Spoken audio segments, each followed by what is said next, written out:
মানে শিবির কেন রক কাটে এবং সেটা কি আসলে কেবলই মিথ? জামায়াত যদি কখনো ক্ষমতায় আসে নারীরা কেমন থাকবে? খুব কমন একটা কথা আছে, জামায়াত এলে দেশটা আফগানিস্তান না হয়ে পাকিস্তান হয়ে যাবে। কোনটা হতে পারে? নারী মনের প্রশ্ন এটা। আপনি প্রশ্ন করেছেন। জি। বাংলাদেশ জামাত ইসলামী যদি জনগণের ভোটে নির্বাচিত হয়ে ক্ষমতায় আসে, তাহলে নারীদের ক্ষেত্রে এই রাষ্ট্রের বা সরকারের দৃষ্টিভঙ্গি কেমন হবে? এটা কি পাকিস্তান স্টাইল হবে, নাকি আফগান স্টাইল হবে, নাকি অন্য কিছু হবে? না, বাংলাদেশ পাকিস্তানও হবে না, আফগানিস্তানও হবে না, বাংলাদেশ বাংলাদেশ থাকবে। তাহলে কেমন হবে সেই চিত্রটা? আজকেও আমরা তিনটা দেশের রাষ্ট্রদূতের সাথে একসাথেই বসেছিলাম, তাদের একজনের সম্মানিত রাষ্ট্রদূতের বাসায়। এ প্রসঙ্গ সেখানেও এসেছিল। এ প্রশ্নের জবাব আগে অনেকবার দিয়েছি, আবার দিচ্ছি।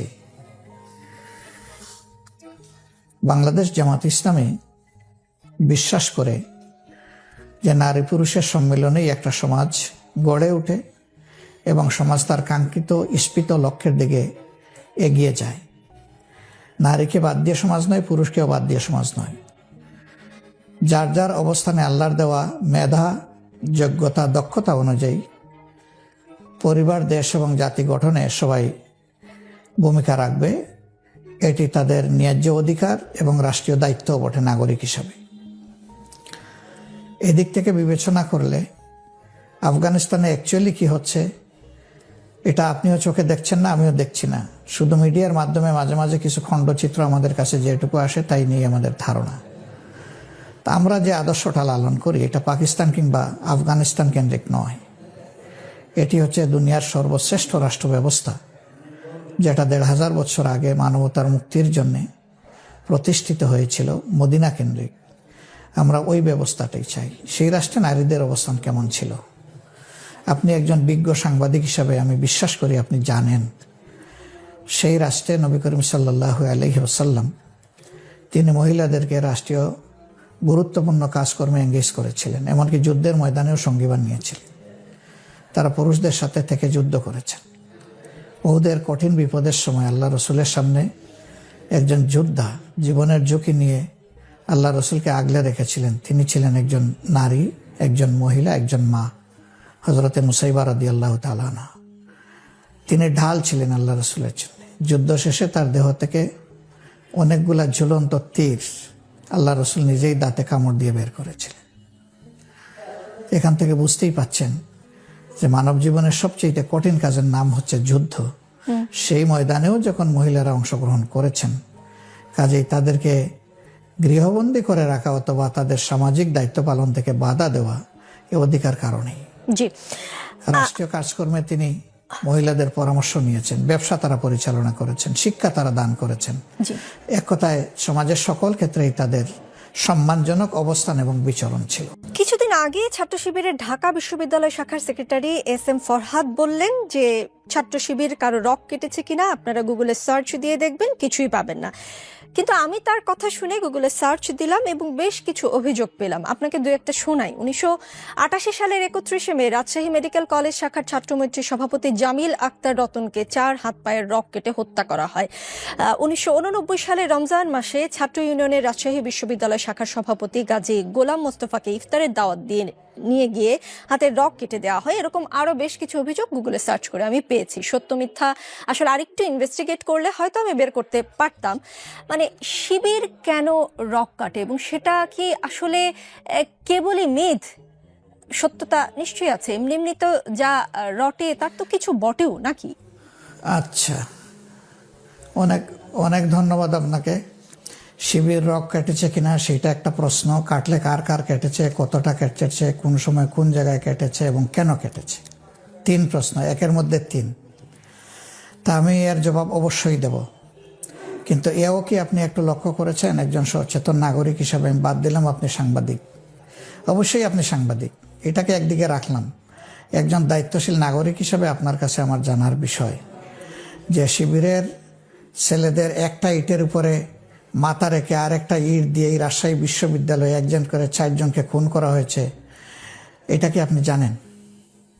সেটা যারা করেছে তাদেরকে আপনি প্রশ্ন একটু করব। খবর নেবেন। জি, প্রশ্ন করব 2 তাদেরকে। নম্বর, হ্যাঁ ঠিক, আপনি আপনি আপনি খবর নেবেন। 2 নম্বর হলো যে আপনি অত দূরে যাব না, ভেরি রিসেন্ট পাশে চলে আসেন। এই যে বিশ্বজিৎ নামে একটা ছেলে, ও একজন দর্জি, একটা আন্দোলনের সময় দৌড়াইয়া আত্মরক্ষা করতে গিয়ে সে হয়তো মনে করেছে রাস্তায় থাকলে আমার কোনো বিপদ হবে, একটা ভবনে সে আশ্রয় নিয়েছিল। সেখানে তাকে শিবির বলে কুপিয়ে জায়গায় শেষ করে দেওয়া হলো। সে চিৎকার দিয়ে বলছিল আমি হিন্দু, এইটাও কিন্তু তারা কনসিডারেশনে নেয় নাই। তুই শিবির, এটা বলেই তাকে এইভাবে কুপিয়ে স্পষ্ট দিবালুকে হত্যা করা হয়েছে এবং তাদের কিছু শাস্তি হয়েছে। আমি জানি না আলটিমেটলি সেই শাস্তি বাস্তবায়ন কতটুকু হবে। 3 নম্বর, আবরার ফাহাদ, এই যে বুয়েটে, এই ছেলেটা নামাজ পড়ে মানুষকে নামাজের জন্য আহ্বান জানায়। এই দোষে তাকে সন্দেহ করা হয়েছে সে শিবিরও যদি হয় তাহলে কি এইভাবে কাউকে মারার কোনো বিধান আছে? আমাদের আইন, আমাদের সংবিধান কাউকে কি এখতিয়ার দিয়েছে? তো তার দোষ কি? সে শিবির। শুধু এই জন্য তাকে পিটিয়ে মেরে ফেলা হলো একটা ছেলেকে। বুয়েটে চান্স পায় কারা? বাংলাদেশে মেধার জগতে সর্বোচ্চ আসনে যাদের অবস্থান, তারা একটা বড় ধরনের প্রতিদ্বন্দ্বিতার মধ্য দিয়ে নিজেদের জায়গাটা করে নেয়। সেই ছেলেটাকেই হত্যা করে ফেলা হলো। এরকম শত শত ছেলেকে বিভিন্ন ক্যাম্পাসের বাইরে হত্যা করা হয়েছে। এখন আসেন রক্ষাটার ব্যাপারে আমি চাচ্ছি। রক্ষাটার ব্যাপারে সুনির্দিষ্ট কোনো অভিযোগে যদি মামলা হয়ে থাকে এবং বাংলাদেশের আদালতে যদি এটা প্রমাণিত হয়, তাহলে যে যার শাস্তি পাওয়ার পাবে। আমি তার পক্ষে দাঁড়াবো কেন? প্রশ্নই উঠে না। সে শিবির হোক আর যেই হোক, এই ধরনের অপকর্ম যেই করবে শাস্তি সে পাক, এটা আমি দাবি করি। কিন্তু শিবির রক্ষাটা এটা বলে যে প্রপাগান্ডা চালানো হয় আমাদের বিরুদ্ধে, তার বাস্তবতা চ্যালেঞ্জ করে আমরা বহুবার বলেছি কতগুলা রোগের রগ কোথায় কাটা হয়েছে আমাদেরকে কেউ দিয়ে একটু সাহায্য করেন। এবং সেইগুলার ব্যাপারে যে সমস্ত অভিযোগ হয়েছিল সেই অভিযোগগুলো আদালতে কিভাবে নিষ্পত্তি হয়েছে তা সহ একটু আমাদেরকে দিয়ে সাহায্য করেন। অভিযোগ যেহেতু আমাদের বিরুদ্ধে, তাইলে অভিযোগকারীদের দায়িত্ব হচ্ছে বিষয়টা আমাদেরকে দিয়ে সহযোগিতা করা। তারা যদি ওই রকম কোনো অভিযোগ দিয়ে আমাদেরকে সহযোগিতা করেন, আমরা সেগুলা দেখব। কিন্তু এবং সেই ক্ষেত্রে আমাদের আপনাদের বিরুদ্ধে আপনাদেরও তো এগিয়ে আসতে হবে। আপনাদের দলের কেউ যদি এরকম করেই থাকে, আমি শুরুতেই বলেছি যা রটে তার কিছুটা হলেও বটে। আপনাদেরও তো দায় আছে খুঁজে বের করে তাদেরকে দলীয়ভাবে সাজা দেওয়ারও তো একটা রীতি আছে নিশ্চয়ই।